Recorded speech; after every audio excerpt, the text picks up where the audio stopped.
Nunca imaginé que volvería a casa ese día para encontrar a mi propia hija empacando mis cosas como si fuera basura.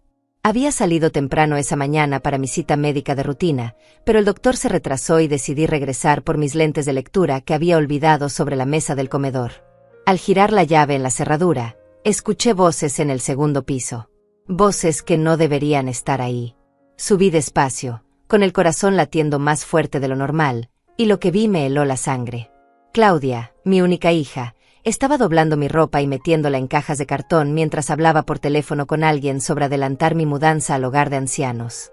Mi propia hija estaba organizando mis pertenencias para enviarme a un lugar donde yo jamás había dicho que quería ir. Me quedé paralizada en el umbral de la puerta, observando cómo manejaba mis vestidos favoritos con total desprecio. Pablo, su marido, estaba revisando mis documentos en el escritorio, sosteniendo papeles que reconocí como los títulos de propiedad de mi casa. La misma casa que construí con mis propias manos y el sudor de 30 años de trabajo. Claudia reía mientras decía por teléfono que ya no tenía condiciones de vivir sola, que era lo mejor para todos. Para todos menos para mí, por supuesto. Sentí como si el piso se abriera bajo mis pies. Esta era mi hija, la niña que crié sola después de quedar viuda, la que siempre dije que era mi orgullo y mi razón de vivir. Ahora estaba ahí, en mi propia casa, planeando deshacerse de mí como si fuera un obstáculo en su camino hacia la felicidad. Me escondí detrás de la puerta, temblando, mientras escuchaba cada palabra que salía de su boca. Hablaba de papeles que ya había firmado, de una cama que ya estaba reservada, de cómo sería mucho mejor para mi salud mental estar rodeada de gente de mi edad. Pablo levantó la vista de los documentos y sonrió con esa mueca que siempre me había resultado inquietante. Ahora entendía por qué. Sus ojos brillaban con una codicia que me revolvía el estómago. La casa que tanto amaba, donde había criado a mi hija, donde había llorado la muerte de mi esposo, donde había construido cada rincón con amor y sacrificio, ahora era solo una propiedad que ellos querían para sí mismos. Claudia colgó el teléfono y le dijo a Pablo que todo estaba listo para el lunes. El lunes. Eso era en 3 días. 3 días para que mi propia familia me enviara a un lugar donde no quería estar, donde no conocía a nadie, donde moriría lentamente de tristeza y abandono. Mis piernas comenzaron a temblar.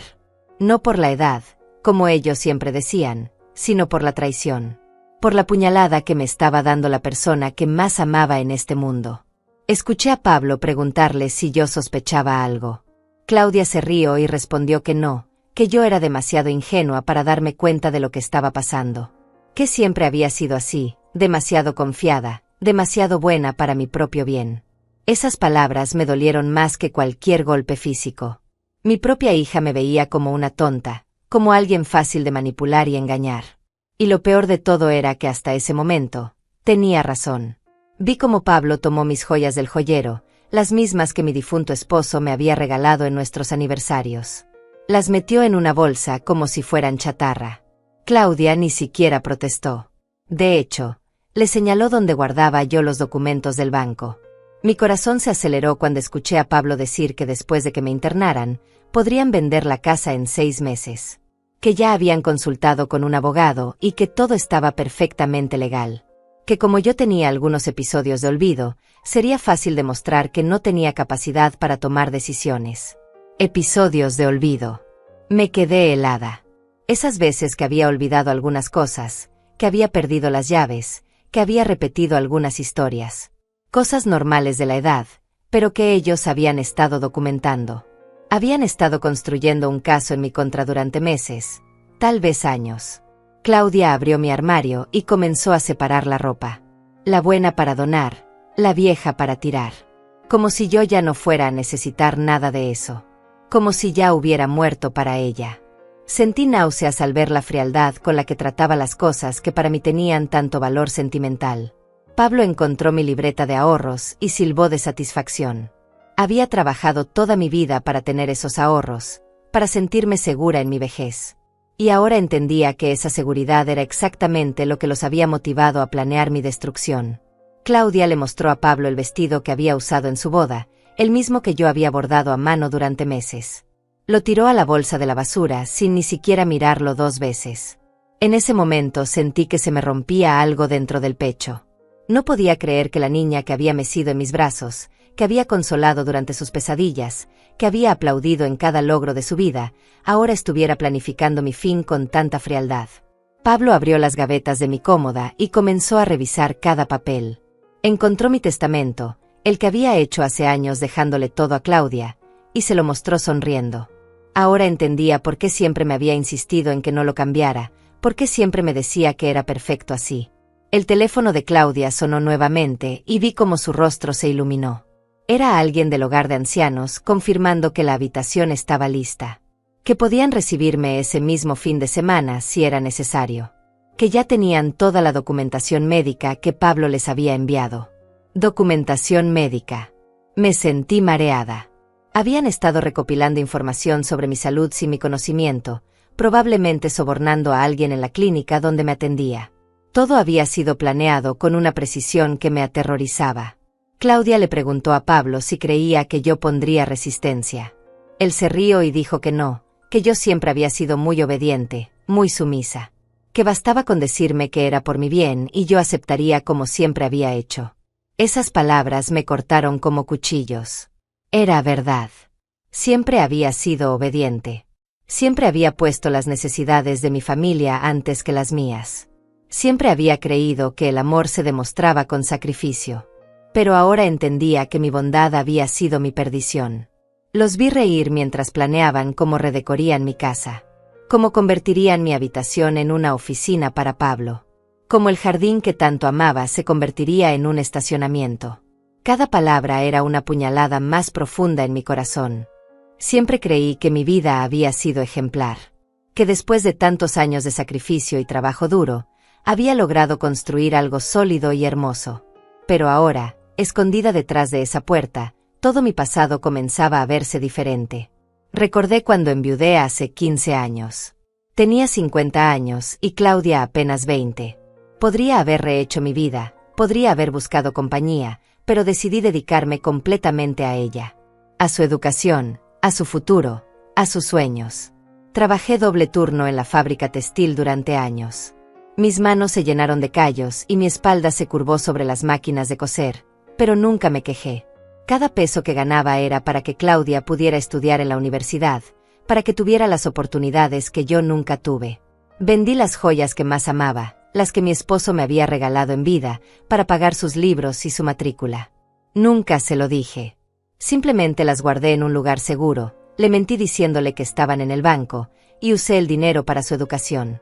Recuerdo las noches que me quedé despierta cosiendo uniformes para otras familias, ganando unos pesos extra para que Claudia pudiera ir a las fiestas con sus amigas. Para que pudiera vestirse bien, para que no sintiera vergüenza de tener una madre trabajadora. Cuando se graduó de contadora, lloré de felicidad. Había logrado mi objetivo. Mi hija era una profesional, una mujer independiente que podría valerse por sí misma. Pensé que todo mi sacrificio había valido la pena. Pero ahora, recordando esos momentos con esta nueva perspectiva, me daba cuenta de que algo había cambiado en Claudia durante esos años universitarios. Había comenzado a verme diferente, como si mi trabajo y mi condición social fueran motivo de vergüenza. Cuando conoció a Pablo, hace 5 años, yo me alegré tanto. Pensé que por fin mi niña había encontrado el amor. Él era arquitecto, tenía un buen trabajo, venía de una familia acomodada. Parecía el hombre perfecto para ella. Pero desde el primer día que lo traje a casa, noté cómo miraba todo. No con admiración o curiosidad, sino evaluando. Sus ojos recorrían cada rincón como si estuviera calculando el valor de cada objeto, de cada mueble, de cada metro cuadrado. Recuerdo que le mostré con orgullo las mejoras que había hecho en la casa a lo largo de los años. La cocina que había remodelado con mis propias manos, el jardín que había cultivado con tanto amor, las habitaciones que había decorado poco a poco con mis ahorros. Pablo sonreía y asentía, pero había algo en su mirada que me inquietaba. Una frialdad que no entendía, pero que me hacía sentir incómoda en mi propia casa. Claudia parecía no darse cuenta, estaba demasiado enamorada para ver lo que yo comenzaba a intuir. Cuando se casaron, hace 3 años, insistí en hacer la boda en mi casa. Quería que fuera perfecta, que Claudia tuviera el día de ensueño que se merecía. Gasté todos mis ahorros en esa celebración. Contraté los mejores servicios, compré el vestido más hermoso, decoré cada rincón como si fuera un palacio. Claudia lucía radiante, pero durante toda la ceremonia noté que Pablo estaba más interesado en los comentarios de los invitados sobre la casa que en su propia esposa. Escuché cómo le decía a sus amigos que era una propiedad muy bien ubicada, que tenía un gran potencial de revalorización. En ese momento pensé que solo era un comentario casual, pero ahora entendía que ya estaba evaluando mi casa como su futura herencia. Ya estaba planeando mi futuro sin consultarme. Después de la boda, comenzaron las visitas constantes. Al principio me alegré. Pensé que querían pasar tiempo conmigo, que valoraban mi compañía. Pero poco a poco me di cuenta de que siempre tenían alguna sugerencia sobre cómo mejorar la casa, sobre qué cambios harían ellos si fuera suya. Pablo empezó a ofrecerse para ayudarme con los trámites bancarios, con los documentos legales, con todo lo que según él era muy complicado para una mujer de mi edad. Yo, ingenua como siempre, se lo agradecí. Pensé que era maravilloso tener un yerno tan atento y servicial. Claudia también cambió su actitud hacia mí. Comenzó a tratarme como si fuera una niña que no podía tomar decisiones por sí misma.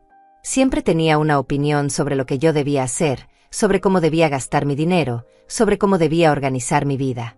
Cuando cumplí 65 años, me sugirieron que sería buena idea hacer algunos exámenes médicos preventivos. Que a mi edad era importante cuidar la salud mental tanto como la física. Nuevamente, pensé que era una muestra de amor y preocupación por mi bienestar. Pero ahora, escuchando su conversación, entendía que esos exámenes habían sido parte de su plan. Habían estado recopilando evidencia médica para demostrar que yo no tenía capacidad para vivir sola, para tomar decisiones importantes sobre mi vida y mi patrimonio. Recordé todas las veces que Claudia me había insistido en que firmara papeles que según ella eran para mi protección. Poderes notariales para que ella pudiera ayudarme con los trámites. Autorizaciones para que Pablo pudiera representarme en el banco. Todo bajo el pretexto de hacerme la vida más fácil. Mi vida perfecta, mi sacrificio ejemplar, mi amor incondicional por mi hija, todo había sido la trampa perfecta. Había criado a mi propia enemiga, había puesto en sus manos todas las herramientas que necesitaba para destruirme. Seguí escuchando desde mi escondite, con el corazón latiendo tan fuerte que temía que me descubrieran. Pablo había terminado de revisar mis documentos y ahora hablaba con Claudia sobre algo que me heló la sangre. Mencionó una conversación que habían tenido conmigo la semana pasada, pero desde una perspectiva completamente diferente a como yo la recordaba. Habían venido a almorzar el domingo, como siempre hacían. Yo había preparado su comida favorita, había puesto la mesa con mi mejor vajilla, había comprado flores frescas para decorar. Todo para recibirlos como se merecían, para demostrarles cuánto los amaba. Durante el almuerzo, Pablo había empezado una conversación muy casual sobre el futuro. Me preguntó qué planes tenía para mis años dorados, si había pensado en cómo quería vivir cuando fuera más mayor. Yo le respondí que estaba feliz en mi casa, que no tenía planes de mudarme, que quería envejecer aquí, rodeada de mis recuerdos. Recuerdo que Claudia puso una cara de preocupación y me dijo que no era realista pretender vivir sola para siempre. Que las personas de mi edad necesitaban compañía, supervisión médica, actividades programadas. Que había lugares muy bonitos donde podría hacer amigas y tener una vida social más activa. Yo les expliqué que me sentía perfectamente capaz de cuidarme sola. Que tenía mis rutinas, mis vecinos, mi médico de confianza. Que esta casa era mi vida y que no podía imaginarme en ningún otro lugar.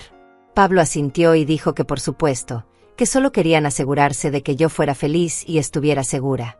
Pero ahora, escuchándolos hablar entre ellos, me di cuenta de que habían interpretado mi resistencia como una confirmación de que estaba perdiendo la razón. Pablo le decía a Claudia que era típico de las personas con deterioro cognitivo aferrarse irracionalmente a lugares y rutinas, negarse a aceptar ayuda. Claudia respondió que había estado documentando todos mis comportamientos extraños. Que había grabado conversaciones donde yo repetía las mismas historias, donde olvidaba cosas que acababa de decir, donde me confundía con fechas y nombres. Me quedé paralizada. Mi propia hija había estado grabándome sin mi conocimiento. Había estado recopilando evidencia de mis momentos de debilidad, de mis fallos normales de la memoria, para usarlos en mi contra. Pablo sacó su teléfono y le mostró algo a Claudia. Era un video que había grabado la semana pasada, cuando ellos estaban aquí. En el video, yo estaba contando la historia de cómo conocí a su padre, pero me había confundido con algunos detalles. Había dicho que fue en 1975, cuando en realidad había sido en 1973. Para mí, había sido simplemente un error sin importancia. Después de tantos años, era normal confundir algunas fechas.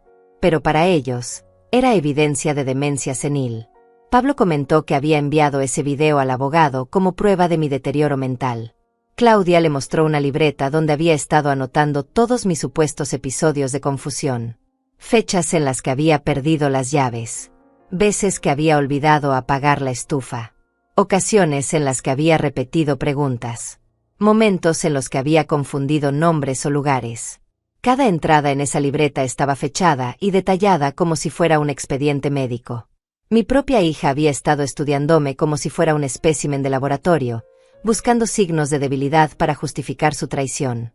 Escuché a Pablo decir que el abogado les había asegurado que con esa documentación sería muy fácil obtener una orden judicial para mi internación involuntaria. Que los jueces siempre favorecían a las familias que demostraban preocupación genuina por el bienestar de sus parientes mayores. Claudia agregó que había hablado con el director del hogar de ancianos y que él estaba muy comprensivo con su situación.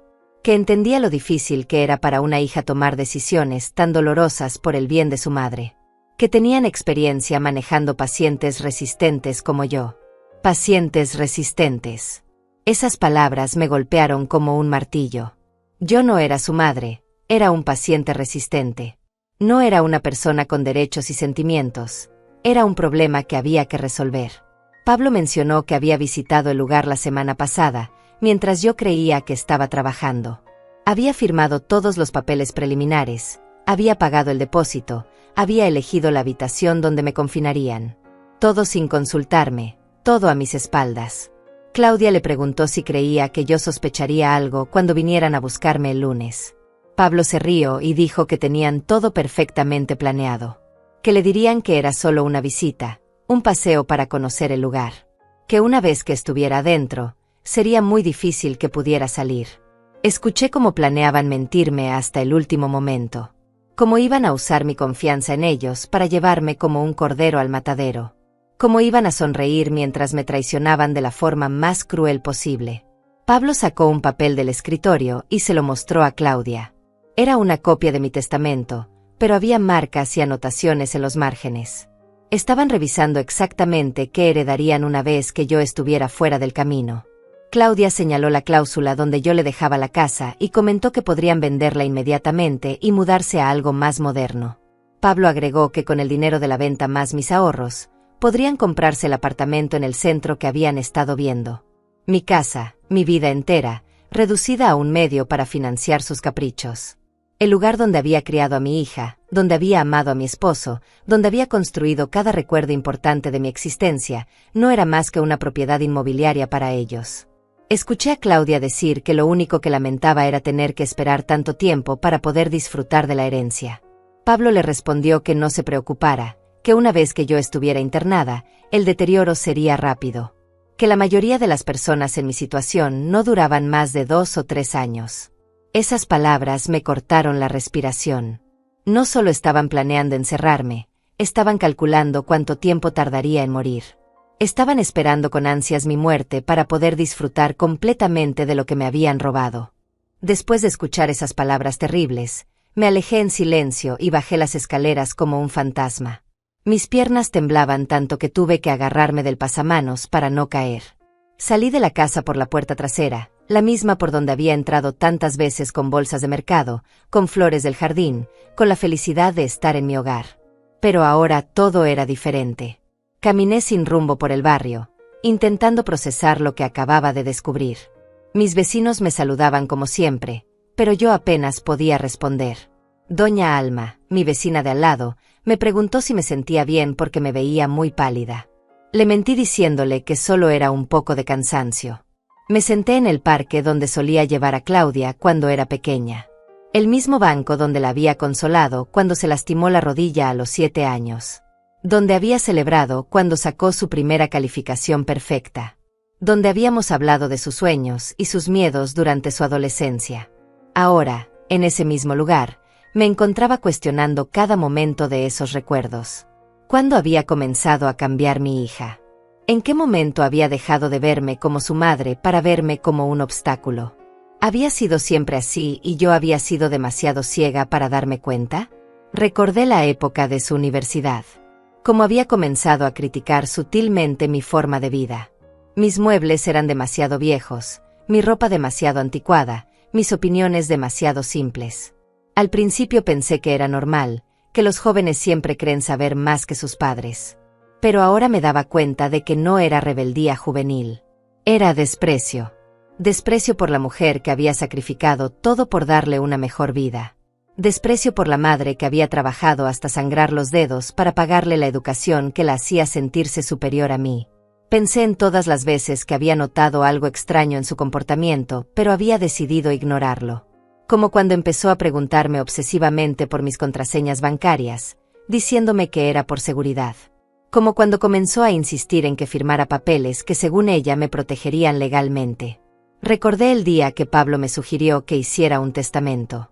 Yo no había pensado en eso hasta entonces, pero él me convenció de que era importante tener todo en orden. Me llevó con un abogado que supuestamente era muy bueno, muy confiable. Ahora me preguntaba si ese abogado no estaría trabajando con ellos desde el principio. El testamento que firmé le dejaba todo a Claudia. Me pareció natural en ese momento. Ella era mi única hija, mi única familia. ¿A quién más le iba a dejar mis bienes? Pero Pablo había insistido mucho en que incluyera cláusulas específicas sobre la casa, sobre mis ahorros, sobre cada detalle de mi patrimonio. Pensé en todas las veces que Pablo había venido solo a visitarme, cuando Claudia estaba trabajando. Siempre tenía alguna excusa, traerme medicamentos, ayudarme con algún trámite, revisar algo de la casa. Pero ahora entendía que estaba estudiando mi rutina, mis hábitos, mis debilidades. Recordé cómo había comenzado a hacerme comentarios sobre mi edad. Que ya no era tan joven, que debía cuidarme más, que no debía hacer esfuerzos innecesarios. Al principio me pareció dulce que se preocupara por mí. Ahora veía que estaba plantando las semillas de la duda sobre mi capacidad para valerme por mí misma. También recordé las visitas médicas que había comenzado a sugerirme. Chequeos preventivos, estudios de memoria, evaluaciones geriátricas. Todo bajo el pretexto de mantenerme saludable. Pero ahora entendía que estaba construyendo un expediente médico que justificaría mi internación forzosa. El doctor que Pablo me había recomendado era muy amable, muy comprensivo. Siempre me hacía las mismas preguntas sobre mi memoria, sobre mi capacidad para realizar tareas cotidianas, sobre mi estado emocional. Yo respondía honestamente, sin saber que cada respuesta era utilizada para construir un caso en mi contra. Pensé en todas las veces que había perdido algo o había olvidado algo sin importancia, y como Claudia siempre estaba ahí para recordármelo, para anotarlo, para documentarlo. Mi propia hija había convertido los fallos normales de la edad en evidencia de mi incompetencia mental. Recordé la vez que olvidé apagar la estufa después de cocinar. Había salido al jardín a regar las plantas y cuando regresé, encontré a Claudia apagándola con cara de preocupación. Me hizo sentir tan culpable, tan irresponsable. Ahora me preguntaba si realmente había sido un olvido mío o si ella había hecho algo para que pareciera así. Había veces que encontraba cosas fuera de lugar en mi casa. Las llaves en sitios donde estaba segura de no haberlas dejado. Papeles importantes que aparecían en gavetas equivocadas. Claudia siempre me decía que era normal, que a mi edad era común tener estos lapsus. Pero ahora sospechaba que alguien había estado moviendo mis cosas deliberadamente. Pensé en todas las conversaciones que habíamos tenido sobre mi futuro. Como Claudia siempre insistía en que algún día tendría que considerar otras opciones de vivienda. Lugares donde pudiera tener más compañía, más supervisión, más actividades sociales. Yo siempre me negaba, pero ella persistía con una paciencia que ahora entendía que era calculada. Me acordé de la vez que Pablo me mostró un folleto de un hogar de ancianos. Dijo que lo había encontrado en la calle y que había pensado que podría interesarme solo para conocer las opciones disponibles. El lugar se veía hermoso en las fotos, con jardines bien cuidados y habitaciones cómodas. Pero ahora sabía que no había sido casualidad. Recordé todas las veces que habían venido con amigos o familiares de Pablo, y como siempre terminaban hablando de casos de personas mayores que habían tenido que mudarse a residencias geriátricas. Historias sobre ancianos que se habían lastimado viviendo solos, que habían tenido accidentes, que habían sido víctimas de robos o estafas. Cada historia era contada con tanta compasión, con tanta preocupación aparente. Pero ahora veía que eran campañas de miedo diseñadas para hacerme creer que vivir sola era peligroso, que necesitaba protección, que la única solución responsable era internarme en un lugar seguro. Pablo siempre terminaba esas conversaciones diciendo que él jamás permitiría que algo malo me pasara, que siempre estaría ahí para cuidarme, para tomar las decisiones difíciles si yo no podía hacerlo. Palabras que en su momento me tranquilizaron, pero que ahora sonaban como amenazas. Pensé en cómo habían manipulado cada aspecto de mi vida durante años. Cómo habían usado mi amor por Claudia, mi confianza en Pablo, mi deseo de ser una buena madre y suegra, para construir la trampa perfecta. Habían sido pacientes, meticulosos, despiadados. Me quedé en ese banco hasta que oscureció, llorando por la hija que había perdido, por la vida que estaba a punto de perderme, por la traición más dolorosa que una madre puede experimentar. Pero también, por primera vez en mucho tiempo, empecé a sentir algo más que tristeza y miedo. Empecé a sentir rabia. Esa noche no pude dormir. Me quedé despierta hasta el amanecer, planeando cada movimiento. Si ellos podían ser calculadores y pacientes, yo también podía serlo. Si habían usado mi confianza en su contra, era hora de que aprendieran que subestimar a una mujer de 65 años había sido su error más grande. Al día siguiente, muy temprano, me vestí con mi mejor ropa y salí de casa antes de que ellos pudieran venir a verificar sus preparativos. Tenía 72 horas antes del lunes, 72 horas para desenmascarar años de mentiras y manipulación. Mi primera parada fue el banco. Llevaba conmigo todos mis documentos originales, los que guardaba en mi caja fuerte personal, no los que Pablo había estado revisando. Cuando llegué, pedí hablar con el gerente, el señor Martínez, quien me conocía desde hacía más de 20 años. Le expliqué que necesitaba revisar todos los movimientos de mis cuentas de los últimos 3 años, todas las autorizaciones que había firmado, todos los poderes que había otorgado. El señor Martínez se mostró preocupado por mi expresión seria y me acompañó personalmente a revisar cada documento. Lo que descubrí me heló la sangre. Pablo había estado retirando pequeñas cantidades de mis ahorros durante meses. Cantidades lo suficientemente pequeñas como para no llamar mi atención, pero que sumadas representaban una fortuna. Había usado los poderes que yo le había dado para transferir dinero a cuentas que yo no conocía. El gerente me mostró las firmas en los documentos de autorización. Eran mías, pero yo no recordaba haber firmado la mayoría de ellos. Pablo había venido solo, me explicó el señor Martínez, siempre con documentos que según él yo había firmado en casa porque no podía trasladarme al banco. Pedí copias de todo.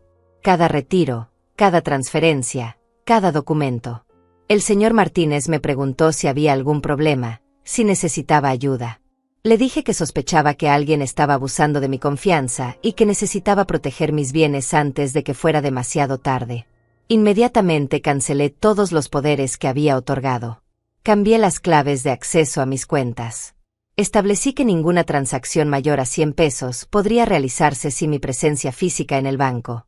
El señor Martínez me aseguró que mis ahorros estarían completamente protegidos. Desde el banco, me dirigí a la notaría donde había hecho mi testamento. Necesitaba hablar con el abogado que Pablo me había recomendado.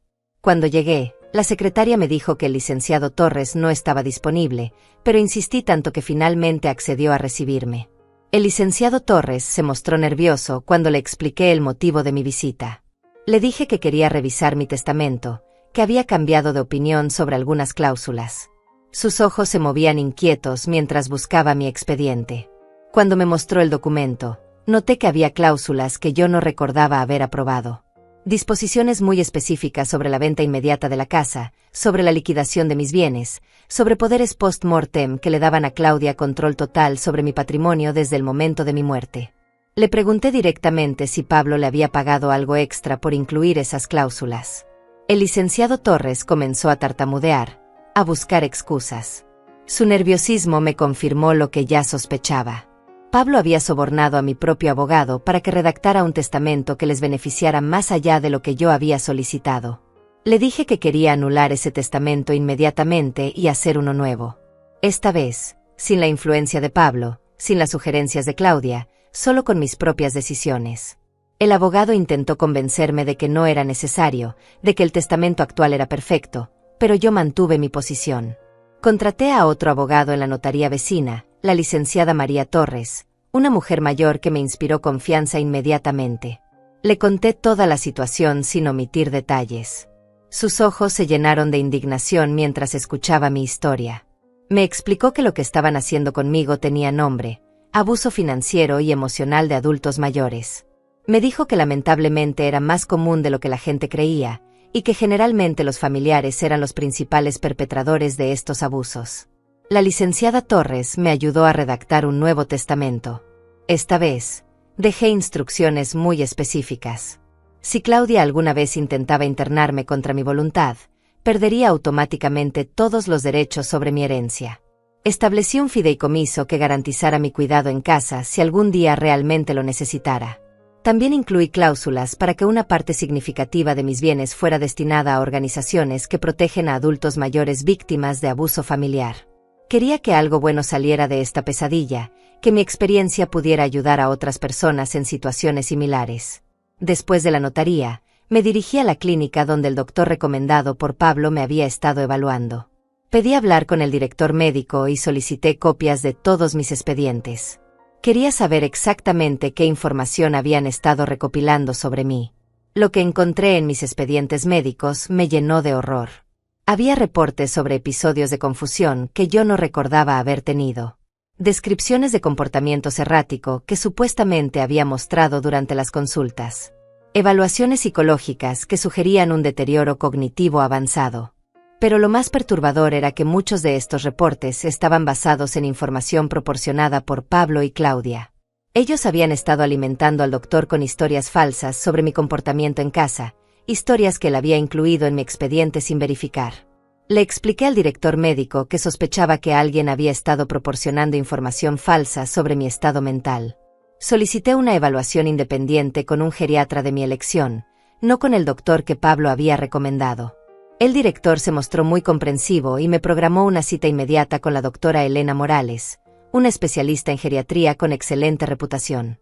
También ordenó que se hiciera una investigación interna sobre el doctor que me había estado atendiendo. Durante la evaluación con la doctora Morales, me sometí a todas las pruebas cognitivas y psicológicas disponibles. Quería tener documentación médica irrefutable de que estaba completamente capacitada para tomar mis propias decisiones, para vivir de forma independiente, para manejar mis asuntos financieros. Los resultados fueron exactamente lo que esperaba. La doctora Morales confirmó que tenía las facultades mentales completamente intactas, que no mostraba signos de demencia o deterioro cognitivo, que estaba perfectamente capacitada para vivir sola y tomar decisiones sobre mi vida. Me proporcionó un informe médico detallado que contradecía completamente la documentación falsa que Pablo y Claudia habían estado recopilando. También me dio una carta oficial declarando que cualquier intento de internarme contra mi voluntad sería médicamente injustificado. Esa tarde, me dirigí a la comisaría de policía más cercana. Era hora de denunciar oficialmente lo que estaba sucediendo. Llevé conmigo todas las pruebas que había recopilado, los registros bancarios que mostraban el robo de mis ahorros, las copias del testamento fraudulento, los expedientes médicos falsificados. El oficial que me atendió, el sargento Guillermo Bravo, escuchó mi historia con mucha atención. Me explicó que los casos de abuso de adultos mayores eran una prioridad para la policía, especialmente cuando había evidencia clara de fraude financiero y conspiración para cometer secuestro. Sí, secuestro. Porque eso era exactamente lo que planeaban hacer conmigo el lunes. Llevarme a la fuerza a un lugar donde no quería estar, contra mi voluntad, bajo pretextos falsos. El sargento Bravo me aseguró que tenían elementos suficientes para actuar. Establecimos un plan. Yo regresaría a casa y actuaría con normalidad hasta el lunes. Cuando Pablo y Claudia vinieran a buscarme para llevarme al hogar de ancianos, la policía estaría esperando. Los arrestarían en el momento exacto en que intentaran sacarme de mi casa contra mi voluntad. El sargento Bravo me dio un dispositivo de pánico que podía activar en cualquier momento si me sentía en peligro. También estacionó una patrulla en las cercanías de mi casa para vigilar cualquier movimiento sospechoso durante el fin de semana. Esa noche, por primera vez en días, pude dormir tranquila. Ya no era una víctima indefensa esperando su destino. Era una mujer que había tomado el control de su vida, que había reunido las armas necesarias para defenderse, que estaba lista para enfrentar a sus enemigos con la verdad como su escudo más poderoso. El domingo por la mañana llegaron temprano, como siempre hacían. Escuché sus voces alegres llamándome desde la puerta principal mientras yo preparaba el café en la cocina. Mi corazón latía acelerado, pero esta vez no era por miedo. Era por la anticipación de lo que estaba a punto de suceder. Claudia entró corriendo y me abrazó como si fuera la hija más amorosa del mundo. Pablo me besó la frente con esa sonrisa falsa que ahora podía ver claramente. Los dos actuaban con una naturalidad que me helaba la sangre. ¿Cómo podían fingir tanto amor mientras planeaban mi destrucción? Desayunamos juntos como una familia normal. Ellos hablaban de sus planes para la semana, de un viaje que querían hacer, de algunos cambios que pensaban hacer en su apartamento. Yo asentía y sonreía, interpretando mi papel de madre ingenua mientras los observaba con nuevos ojos. Claudia me preguntó cómo me había sentido durante la semana. Si había tenido algún problema, si había olvidado algo importante, si me había sentido sola o confundida. Cada pregunta era una trampa disfrazada de preocupación maternal. Yo respondí que me había sentido perfectamente bien, más lúcida que nunca.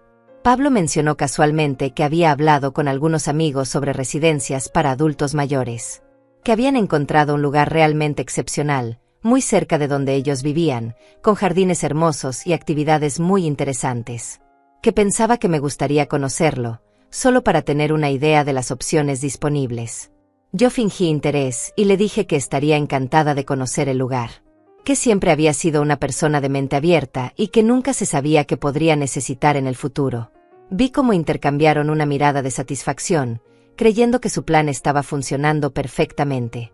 Claudia sugirió que podríamos ir mañana mismo, temprano en la mañana, que había llamado y habían dicho que podían recibirnos para una visita, que sería perfecto porque así tendríamos todo el día para recorrer las instalaciones y hablar con el personal.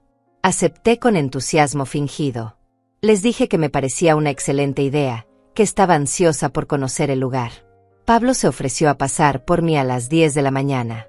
Que no me preocupara por empacar nada, que solo llevara mi documentación por si querían hacer algunos trámites preliminares. Después del desayuno, Pablo se disculpó para hacer algunas llamadas de trabajo y se dirigió a mi estudio. Yo sabía que en realidad estaba verificando que mis documentos siguieran en su lugar, asegurándose de que no hubiera descubierto su plan. Si hubiera sabido que había cambiado todos mis poderes bancarios, se habría puesto nervioso. Mientras tanto, Claudia me ayudó a lavar los platos y comenzó una conversación muy emotiva sobre lo mucho que me amaba. Me dijo que todo lo que hacía era por mi bien, que aunque a veces yo no lo entendiera, ella siempre tendría mi mejor interés en el corazón. Me habló de lo preocupada que había estado últimamente por mi bienestar, que había notado algunos cambios en mi comportamiento que la inquietaban, que sabía que era difícil para mí aceptar que ya no era tan joven como antes, pero que era importante ser realista sobre mis limitaciones. Yo la escuché con una calma que me sorprendió a mí misma. Cada palabra que salía de su boca era una puñalada, pero ya no me dolía como antes. Era como si hubiera desarrollado una armadura emocional que me protegía de su veneno. Le pregunté específicamente qué comportamientos le habían llamado la atención. Claudia comenzó a enumerar una lista que claramente había memorizado. Episodios de olvido, momentos de confusión, conversaciones repetitivas. Todo documentado, todo exagerado, todo cuidadosamente distorsionado para respaldar su narrativa. Cuando terminó su lista, la miré directamente a los ojos y le dije que me tranquilizaba saber que estaba tan atenta a mi bienestar, que confiaba completamente en su juicio y que si ella creía que necesitaba ayuda adicional, estaría dispuesta a considerarlo. Vi cómo su rostro se iluminó creyendo que había logrado convencerme. Pablo regresó del estudio con expresión satisfecha. Había encontrado todos los documentos que necesitaba en su lugar. No sabía que las copias que había estado revisando ya no tenían ningún valor legal, que yo había cancelado todos los poderes que le había otorgado. Pasamos el resto del día como una familia normal. Vimos televisión juntos. Pablo me ayudó a arreglar una puerta que se había desajustado. Claudia me mostró fotos de sus últimas vacaciones. Todo tan normal, tan familiar, tan completamente falso.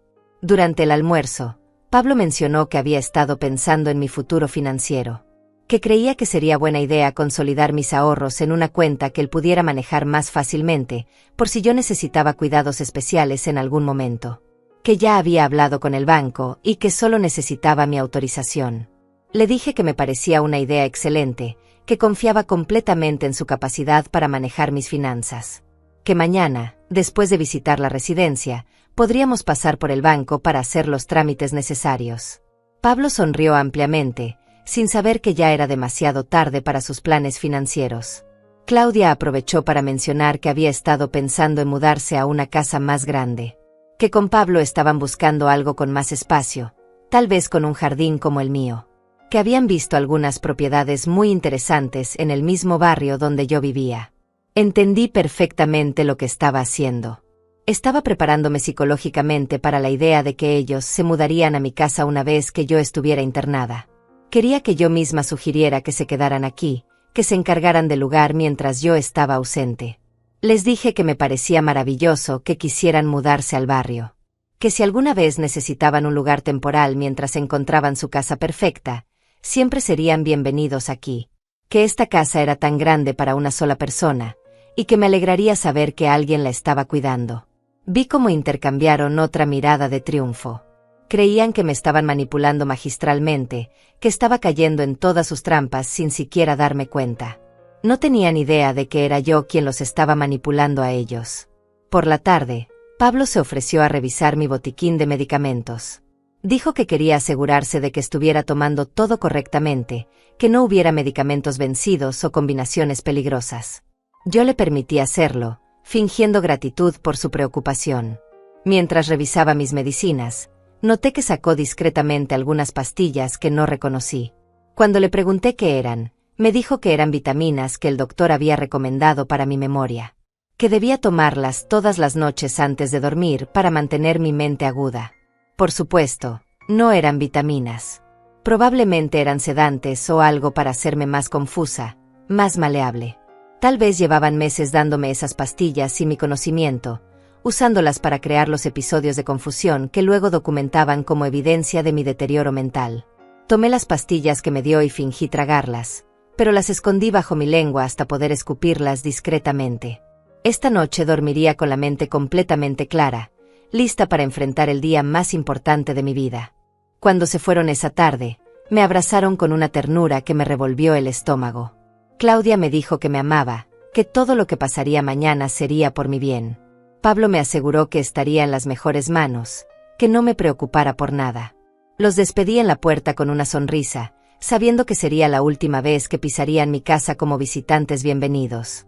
La próxima vez que los viera, sería bajo circunstancias muy diferentes. Esa noche, revisé una vez más todos los documentos que había reunido. Las pruebas de su traición estaban todas ahí, organizadas y listas para ser presentadas.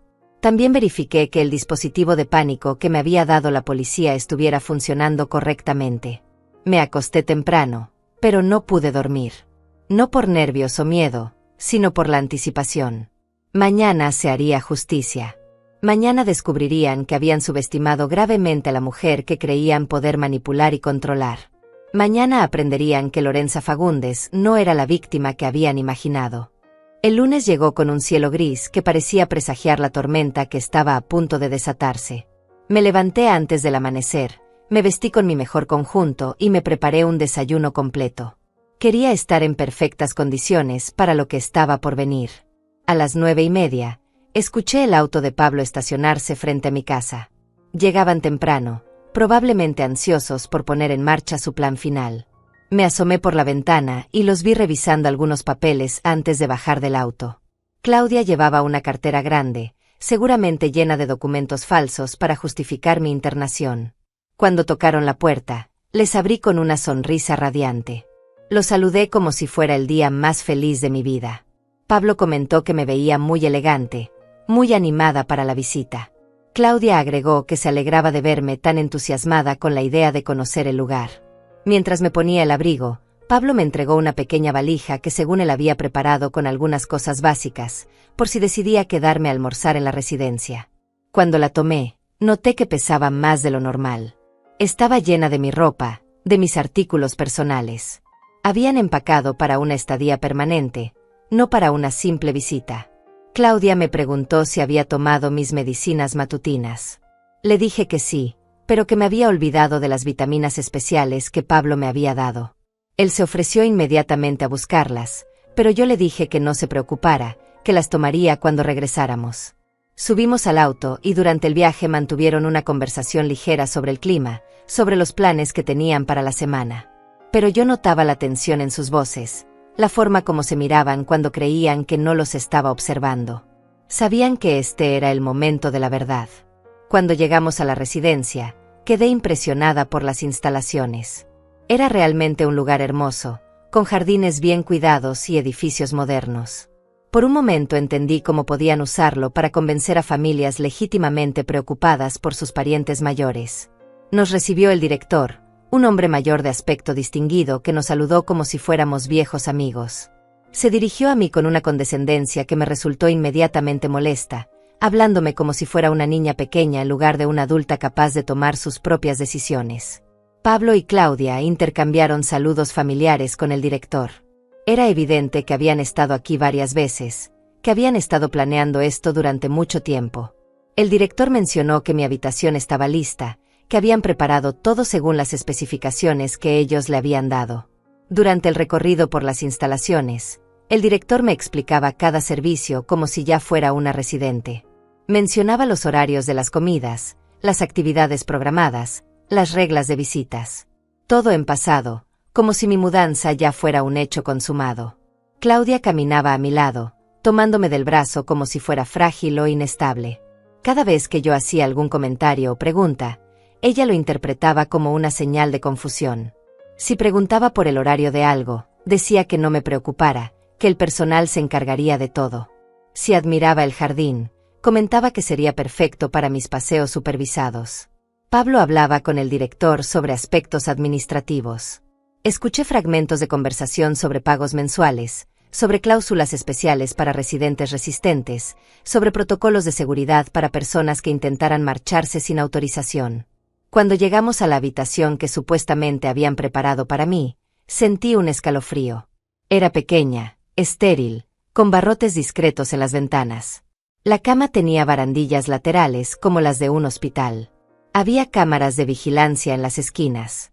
No era una habitación para un huésped voluntario, era una celda elegante. El director me explicó que las cámaras eran para mi seguridad, que las barandillas en la cama eran para prevenir caídas nocturnas, que las ventanas tenían cerraduras especiales para evitar accidentes. Cada medida de seguridad era en realidad una medida de prisión. Claudia sacó de su cartera una carpeta llena de documentos. Eran los papeles de internación, ya llenos con mi información personal, ya firmados por ella como mi representante legal. El director revisó cada documento asentiendo con satisfacción. Pablo me preguntó qué me parecía el lugar. Si me sentía cómoda con la idea de mudarme aquí. Si creía que sería un buen cambio para mi estilo de vida. Yo les dije que me parecía muy interesante, que definitivamente era algo que consideraría para el futuro. Pero entonces Claudia dijo algo que me heló la sangre. Me explicó que no era necesario esperar al futuro, que ya habían tomado la decisión por mí. Que después de consultar con médicos y abogados, habían determinado que ya no tenía capacidad para vivir sola, que lo mejor para mi salud y seguridad era quedarme aquí permanentemente. Pablo agregó que ya habían cancelado los servicios de mi casa, que habían empezado a empacar mis pertenencias. Que entendían que podría ser difícil para mí al principio, pero que con el tiempo me daría cuenta de que era lo mejor que podía pasarme. El director sonrió y dijo que era muy común que los nuevos residentes se sintieran un poco confundidos al principio, que tenían protocolos muy efectivos para ayudar en la transición, que en unos días me habría adaptado completamente a mi nueva rutina. Fue en ese momento que me di cuenta de que no planeaban llevarme de vuelta a casa, que habían venido aquí con la intención de dejarme, contra mi voluntad, sin mi consentimiento, que toda la visita había sido una farsa para facilitar mi secuestro. Les dije claramente que no quería quedarme, que quería regresar a mi casa inmediatamente. Claudia me explicó con voz condescendiente que ya no era mi decisión, que ya no tenía casa, que mi único hogar ahora era este lugar. Pablo sacó unos documentos y me explicó que había vendido mi casa esa misma mañana, que ya no tenía dónde vivir, que todas mis pertenencias estaban siendo donadas o desechadas. Que mi cuenta bancaria había sido transferida a un fideicomiso que ellos administrarían para cubrir los gastos de mi internación. El director llamó a 2 enfermeros fornidos que aparecieron inmediatamente. Me explicó que iban a ayudarme a instalarme en mi nueva habitación, que iban a asegurarse de que tuviera todo lo que necesitaba para sentirme cómoda. Cuando intenté caminar hacia la puerta, uno de los enfermeros me bloqueó el paso suavemente pero firmemente. Me dijeron que entendían que estaba confundida, que era normal sentirse desorientada al principio, pero que no podía irme hasta que me hubiera adaptado completamente. Claudia me abrazó y me dijo que me visitaría muy seguido, que no me sintiera abandonada. Pablo agregó que habían hecho todo esto por amor, porque no podían permitir que me lastimara viviendo sola en condiciones peligrosas. Fue entonces cuando saqué discretamente el dispositivo de pánico que la policía me había dado y lo activé. En cuestión de minutos, escuchamos sirenas acercándose. El director se veía confundido. Pablo y Claudia intercambiaron miradas de pánico. Cuando la policía entró al edificio, el sargento Bravo me vio y sonrió. Me preguntó si estaba bien, si alguien me había lastimado. Yo le expliqué calmadamente que mi hija y mi yerno habían intentado internarme contra mi voluntad usando documentos falsificados. Claudia gritó que yo estaba confundida, que no sabía lo que estaba diciendo. Pablo intentó mostrarle al sargento los papeles que habían preparado, insistiendo en que todo era legal, que solo querían protegerme. Pero yo saqué de mi bolso todas las pruebas que había recopilado durante los últimos días. Los registros bancarios que mostraban el robo de mis ahorros, el informe médico que confirmaba mi capacidad mental, las copias de los documentos fraudulentos, la evidencia de todo su plan. El rostro de Claudia se descompuso cuando se dio cuenta de que había descubierto todo. Pablo intentó argumentar que habían actuado por mi bien, que solo querían cuidarme. Pero el sargento Bravo ya había visto suficiente evidencia para entender exactamente lo que estaba sucediendo. Los arrestaron ahí mismo, frente al director de la residencia, que no podía creer lo que estaba presenciando. Mientras los esposaban, Claudia me gritó que era una malagradecida, que después de todo lo que había hecho por ella, así le pagaba. Pablo guardó silencio, sabiendo que habían sido atrapados. Cuando se los llevaron, me quedé parada en el jardín de esa residencia, respirando el aire libre y sintiendo que acababa de recuperar mi vida. Los días siguientes fueron un torbellino de procedimientos legales, declaraciones y revelaciones que me dejaron sin aliento. La investigación policial fue más profunda de lo que había imaginado, y cada día descubríamos nuevos elementos de la conspiración que Pablo y Claudia habían tejido contra mí. El sargento Bravo me citó a la comisaría para ampliar mi declaración. Cuando llegué, me esperaba con una carpeta llena de documentos que habían confiscado de la casa de Pablo y del despacho del abogado corrupto. Lo que encontraron ahí me hizo entender que lo que yo había descubierto era solo la punta del iceberg. Pablo había estado planeando esto desde mucho antes de conocer a Claudia. Tenían evidencia de que había investigado mi situación financiera desde los primeros días de su noviazgo. Había contratado a un investigador privado para averiguar exactamente cuánto valía mi patrimonio, cuáles eran mis propiedades, cuánto dinero tenía en el banco. En una libreta que encontraron en su oficina, Pablo había hecho cálculos detallados sobre los gastos de mantenerme en la residencia versus las ganancias que obtendría de la venta de mi casa y la administración de mis ahorros.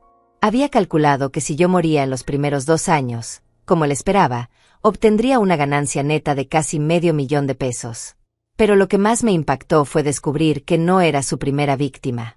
El sargento Bravo me mostró evidencia de que Pablo había tenido otra pareja antes que Claudia, una mujer llamada Luisa Morales, cuya madre había sido internada en circunstancias muy similares a las que habían planeado para mí. La señora Herminia Morales había sido una mujer adinerada de 70 años que vivía sola en una casa hermosa. Pablo había convencido a Luisa de que su madre estaba perdiendo la razón, que necesitaba cuidados especializados.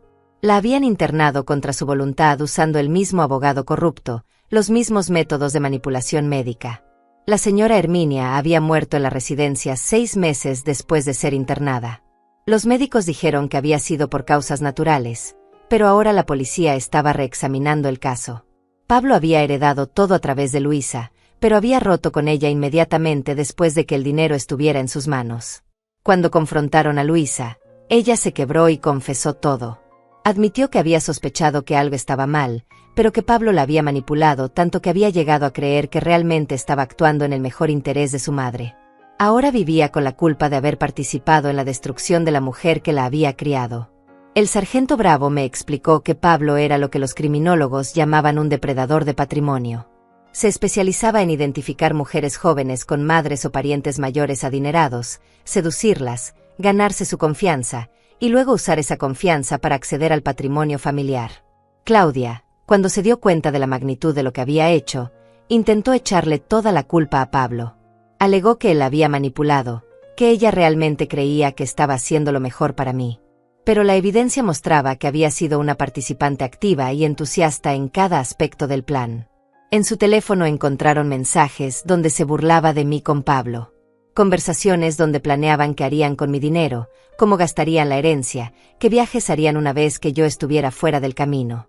En uno de los mensajes, Claudia escribía que no podía esperar a que yo muriera para poder vivir la vida que se merecía. El abogado Torres también fue arrestado. En su oficina encontraron evidencia de que había estado ayudando a Pablo con casos similares durante años. Tenía archivos de al menos 5 familias donde había redactado testamentos fraudulentos y había facilitado internaciones forzosas de adultos mayores. La investigación también reveló que el director de la residencia estaba involucrado en el esquema. Recibía comisiones por cada internación forzosa que facilitaba. Tenía habitaciones especiales equipadas como celdas para retener a residentes que intentaran escapar. Su hermoso jardín era una prisión dorada para personas como yo. Durante una de las audiencias judiciales, tuve que enfrentar a Claudia cara a cara. Ella lloró y me pidió perdón, diciéndome que nunca había querido lastimarme, que Pablo la había engañado tanto como a mí. Pero sus lágrimas no podían borrar los años de traición, la frialdad con la que había planeado mi destrucción. Le dije que lo que más me dolía no era que hubiera querido mi dinero, sino que hubiera estado dispuesta a destruir mi dignidad para obtenerlo. Que hubiera preferido verme morir lentamente en una institución antes que seguir siendo la madre que la amaba incondicionalmente. Pablo, por su parte, nunca mostró remordimiento. Durante toda la investigación mantuvo que había actuado legalmente, que todo lo que había hecho estaba dentro de los límites de la ley. Su frialdad era tal que incluso los policías comentaban que nunca habían visto a alguien tan calculador y despiadado. El juicio fue un proceso doloroso pero necesario. Testifiqué sobre cada detalle de su traición, sobre cómo habían usado mi amor contra mí, sobre cómo habían convertido mi bondad en su arma más efectiva. Luisa también testificó sobre lo que le habían hecho a su madre, llorando mientras describía los últimos días de la señora Herminia en la residencia. La doctora Morales testificó sobre mi capacidad mental, confirmando que no había absolutamente nada que justificara una internación forzosa. El señor Martínez del banco explicó cómo Pablo había estado robando sistemáticamente mis ahorros usando los poderes que yo había firmado confiadamente. Durante el juicio salieron a la luz más víctimas. Otros casos donde Pablo había usado métodos similares, otras familias que habían sido destruidas por su codicia. El fiscal describió a Pablo como un depredador serial que se había especializado en explotar el amor familiar y la confianza intergeneracional. Cuando llegó el momento del veredicto, sentí una mezcla de alivio y tristeza. Pablo fue condenado a 15 años de prisión por fraude, robo, conspiración para cometer secuestro y abuso de adultos mayores. Claudia recibió 8 años por complicidad en todos los cargos. El abogado Torres fue inhabilitado de por vida y condenado a 10 años de prisión. El director de la residencia fue clausurado y él también enfrentó cargos criminales. Pero ninguna condena podía devolverme a la hija que había perdido, la inocencia que había sido destruida, la confianza que había sido traicionada. Después del juicio, me senté en las escalinatas del juzgado y lloré. No por Pablo, que nunca había significado nada para mí. Lloré por Claudia, por la niña que había criado con tanto amor, por la mujer en la que había esperado que se convirtiera, por la relación madre-hija que había muerto para siempre. Luisa se acercó a mí y me abrazó. Las dos habíamos perdido algo irreemplazable, las dos habíamos aprendido la lección más dolorosa que una madre puede aprender, que criar a un hijo con amor no garantiza que ese amor sea correspondido. Pero también había aprendido algo sobre mí misma. Había descubierto una fuerza que no sabía que poseía, una capacidad de lucha que había estado dormida durante años. Ya no era la mujer ingenua que había sido víctima de sus mentiras. Era una sobreviviente, una luchadora, una mujer que había recuperado el control de su propia vida. Esa noche, volví a mi casa, a mi verdadero hogar, y me preparé para comenzar el resto de mi vida. Una vida sin Claudia, pero también sin mentiras. Una vida donde tendría que reconstruir mi capacidad de confiar, pero donde al menos sabía que podía confiar en mí misma. 6 meses después del juicio, me desperté en mi propia cama, en mi propia casa, con el sol entrando por las ventanas que Pablo había planeado convertir en estacionamiento. Cada mañana era un recordatorio de que había ganado la batalla más importante de mi vida, pero también cada mañana traía consigo el silencio doloroso de una casa que antes se llenaba con las visitas de mi hija. La primera vez que volví a casa después del juicio, todo me parecía diferente. Los mismos muebles, las mismas fotografías, pero ahora cada rincón tenía memorias contaminadas. El comedor donde habían planeado mi destrucción, la habitación donde habían empacado mis cosas como si fuera basura, el jardín que habían querido convertir en concreto. Poco a poco, fui recuperando los espacios. Redecoré la habitación de huéspedes donde Pablo había revisado mis documentos. Cambié los muebles del comedor donde habían fingido amarme mientras planificaban traicionarme. Planté nuevas flores en el jardín, flores que ellos nunca habían visto, flores que crecían libres de sus mentiras. Mi vecina Alma se convirtió en una amiga verdadera durante esos primeros meses difíciles. Me visitaba todas las tardes para tomar té y asegurarse de que estuviera bien. Al principio yo desconfiaba de sus intenciones, preguntándome si ella también tendría motivos ocultos, pero gradualmente aprendí que no toda la bondad es una máscara para la traición. Alma me contó que había sospechado que algo estaba mal durante mucho tiempo, que había notado cómo Pablo y Claudia hablaban de mí cuando creían que nadie los escuchaba, cómo se referían a mi casa y mis bienes como si ya fueran suyos. Pero como muchas personas, había preferido no entrometerse en asuntos familiares. A través de Alma conocí a otras mujeres del barrio que habían pasado por experiencias similares. No todas tan extremas como la mía, pero todas víctimas de familiares que habían intentado aprovecharse de su edad y su vulnerabilidad. Formamos un grupo de apoyo informal que se reunía semanalmente en mi jardín. Doña María, una señora de 72 años, me contó cómo su hijo había intentado convencerla de vender su casa para mudarse a un apartamento más pequeño, quedándose él con la diferencia del dinero. Rosa, de 68 años, había descubierto que su nuera había estado usando su tarjeta de crédito sin autorización durante meses. Cada historia me hacía entender que no estaba sola, que el abuso de adultos mayores por parte de familiares era más común de lo que la sociedad quería admitir. También me hizo entender que había sido afortunada de descubrir la traición antes de que fuera demasiado tarde. Con el apoyo del grupo y los consejos de la licenciada María Torres, decidí hacer algo productivo con mi experiencia. Doné una parte significativa de mi patrimonio recuperado para crear una fundación que ayudara a otros adultos mayores víctimas de abuso familiar. La Fundación Lorenza se especializó en proporcionar asesoría legal gratuita, apoyo psicológico y refugio temporal para personas en situaciones similares a la mía. También desarrollamos programas educativos para enseñar a los adultos mayores a identificar las señales de abuso financiero y emocional. Trabajar con la Fundación me dio un propósito nuevo. Cada persona que ayudábamos era una victoria contra los Pablo y Claudia del mundo. Cada familia que salvábamos era una traición menos, una confianza traicionada menos, un corazón roto menos. Luisa, la otra víctima de Pablo, se unió a la fundación como voluntaria. Trabajar juntas nos ayudó a sanar. Ella cargaba con la culpa de haber participado en la destrucción de su madre, pero canalizó esa culpa en ayudar a otras personas a evitar cometer el mismo error. Durante el primer año después del juicio, Claudia me escribió varias cartas desde la prisión.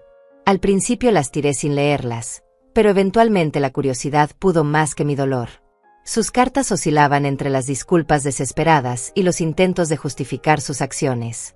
En una de las cartas, me explicaba que había estado celosa de mi independencia, de mi capacidad para ser feliz sola, que desde joven había sentido que mi vida era perfecta mientras la suya estaba llena de inseguridades y miedos, que Pablo había aprovechado esos sentimientos para convencerla de que merecía lo que yo tenía.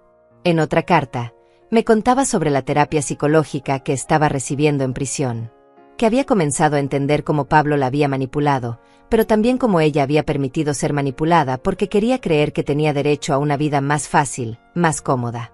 Aunque parte de mí sentía compasión por la mujer confundida que había sido mi hija, no podía perdonar la frialdad con la que había planeado mi internación, la facilidad con la que había estado dispuesta a verme morir lentamente en una institución.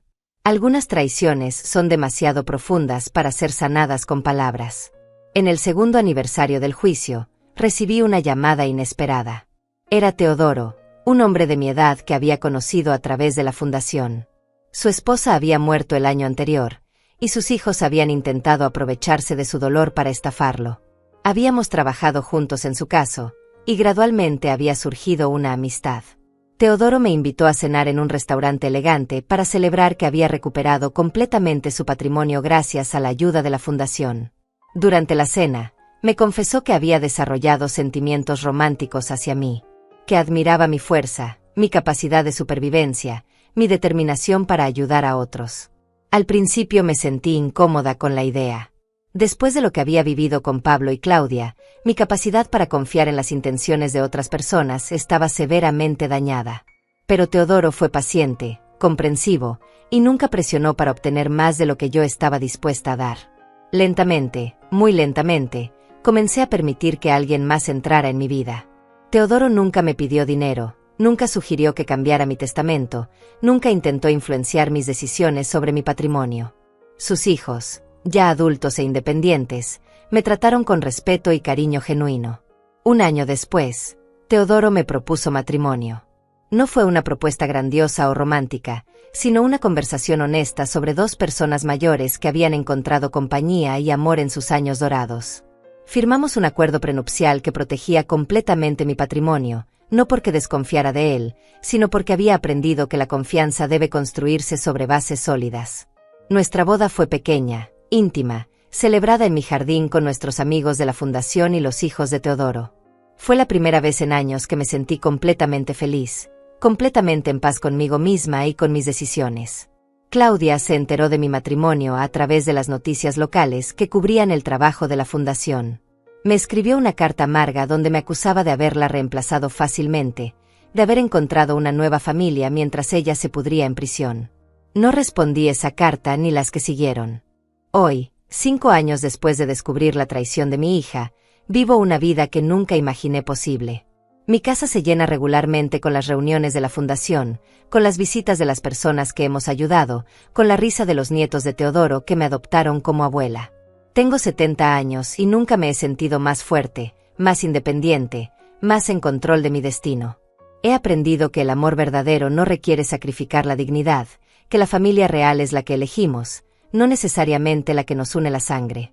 Algunas mañanas todavía me despierto pensando en la niña que crié, en los sueños que tuve para ella, en la mujer que esperaba que se convirtiera. Pero ya no lloro por esa pérdida. En su lugar, celebro la mujer que me convertí en el proceso de salvarme a mí misma. La experiencia me enseñó que nunca es demasiado tarde para defenderse, para luchar por la propia dignidad, para reclamar el control sobre la propia vida. Me enseñó que la sabiduría de la edad incluye saber cuándo confiar y cuándo protegerse, cuándo ser generosa y cuándo ser firme. Esta tarde, mientras escribo estas líneas en mi jardín, rodeada de las flores que planté después del juicio, puedo decir con certeza que soy libre. Libre de las mentiras, libre de la manipulación, libre de las personas que ven mi bondad como debilidad. Soy Lorenza Fagundes, tengo 70 años, y esta es mi casa. Nadie me va a sacar de aquí otra vez. Nadie va a tomar decisiones por mí otra vez, nadie va a usar mi amor contra mí otra vez. Hoy estoy sola en este momento, escribiendo estas palabras, pero por primera vez en mucho tiempo, estar sola significa estar en paz.